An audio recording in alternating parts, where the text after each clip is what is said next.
నమస్తే, నేను జ్యోత్స్న ఈమని. భగవద్గీతలో మొదటి అధ్యాయం అర్జున విషాద యోగంలో 34వ శ్లోకం. ఆచార్యాః పితరః పుత్రాః తథైవ చ పితామహాః మాతులా శ్వశురాః పౌత్రాః శ్యాలాః సంబంధినస్తథా. సో అర్జునుడి వేదాంత ధోరణి కంటిన్యూ అవుతోంది. కృష్ణుడితో అంటున్నాడు, చుట్టూ నా వాళ్లే ఉన్నారు, వాళ్ళందరినీ చూసేసరికి నాకు ఒళ్ళు వణికిపోతోంది, నేను ఫిజికల్గా మెంటల్గా వీక్ అయిపోయాను, గాంధీవం కూడా మోయలేకపోతున్నాను. ఇవన్నీ చెప్పి చివరికి నాకు రాజ్యం మీద, సుఖాల మీద, ధనం మీద, దేని మీద కాంక్ష లేదు, ఎందుకు అవన్నీ వేస్ట్ కాబట్టి అన్నాడు. ఇప్పుడేమంటున్నాడు, ముందు శ్లోకంలో ఏషామర్థే కాంక్షితన్నా, నాకు ఎవరి కోసమైతే ఇవన్నీ మనం పొందాలనుకుంటున్నామో, రాజ్యము, భోగాలు, సుఖాలు, అటువంటి వాళ్లే ఇక్కడ వాళ్ళ ధనాన్ని, ప్రాణాన్ని పణంగా పెట్టి ఇక్కడ ఉన్నారు అని చెప్పాడు. సో ఎవరెవరు ఉన్నారో ఇప్పుడు ఈ శ్లోకంలో చెప్తున్నాడు.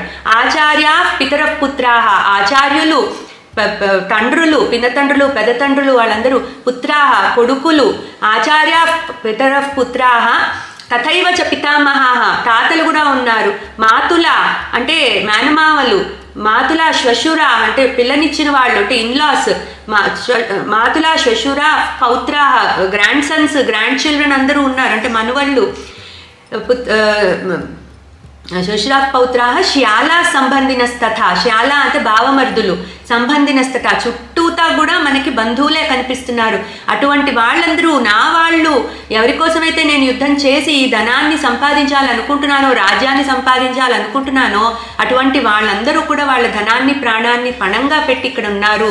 ఎవరెవరు ఉన్నారో ఇప్పుడు ఈ శ్లోకంలో చెప్పారు. అంటే ఆచార్యులు, పితరులు, పుత్రులు, పౌత్రులు, మేనమావలు, భావమరుదులు, అట్లా అందరూ బంధువులే నాకు ఇక్కడ అని చెప్పి మెల్లగా ఏం చెప్పాలనుకుంటున్నాడో ఒక జస్టిఫికేషన్ ఇచ్చుకుంటూ వెళ్తున్నాడు అర్జునుడు. అంటే తను కావాలనుకున్నది చెప్పకుండా ఒక ముందు జస్టిఫికేషన్ ఇస్తున్నాడు అనమాట అర్జునుడు కృష్ణుడితో. సో అదేంటో మనం వచ్చే శ్లోకాల్లో చూద్దాము. క్లీం కృష్ణాయ నమః. పాంచజన్యం అకాడమీ నిర్వహించే ఎస్ఎల్పి, బీవైసి, జిఎస్ఎస్ ప్రోగ్రామ్స్ ద్వారా మీ పిల్లలకు భగవద్గీత శ్లోకాలు, వాటి అర్థాలు నేర్పించండి. మరిన్ని వివరాలకు సంప్రదించండి 9866434528.